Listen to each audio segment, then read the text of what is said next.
ఈరోజు మన కాకరపాదుకి, అలాగే బీరపాదు, ఇంకా చిక్కుడుపాదు వీటన్నింటికి కూడా ఇంకా పైకి ట్రెల్లిస్ పైకి ఎక్కించడానికి అన్నింటికి థ్రెడ్స్ కట్టేసాము. ఆల్రెడీ ఇంకా బాగానే పెరిగాయి కదా లాస్ట్ టైం కంటే. నేను ఈ వీడియో కూడా షేర్ చేశాను, ఎలా మేము ట్రెల్లిస్ పైకి ఎక్కించడానికి ఎలా దాన్ని సపోర్టింగ్కి ఎలా థ్రెడ్స్ కడతాము అనేది నేను లాస్ట్ వీడియోలో షేర్ చేశాను.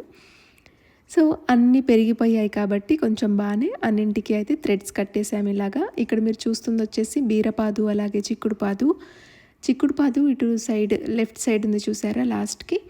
సో అదేంటంటే మన గార్డెన్లో బెడ్స్లో లాస్ట్ ఇయర్ పడిన విత్తనాలతో పెరిగింది అండి. అలా ఒక 10 వరకు పెరిగాయి మాకు బెడ్స్లో, ఇంకా ఎక్కువగానే పెరిగాయి, అన్ని వరకు తీసేసాము.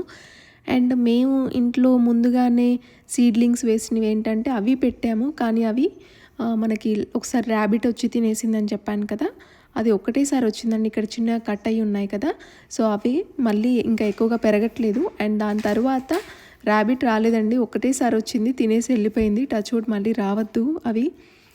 అండ్ ఇంకా ఎలాగో మన గార్డెన్ బెడ్స్లో పెరిగినవి చాలా స్ట్రాంగ్గా పెరుగుతున్నాయి.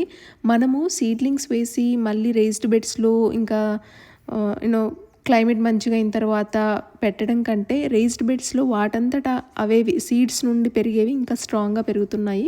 అదొకటి, స్ట్రాంగ్గా చాలా హెల్తీగా పెరుగుతున్నాయి. ఇక్కడ మీరు చిక్కుడు చూస్తే అదే అర్థమైపోయి ఉంటుంది. ఇదండి మీకు వీడియో షేర్ చేద్దాం అనుకున్నాను. థ్యాంక్ యూ ఫర్ వాచింగ్ అండి. By by, take care, happy gardening అండి.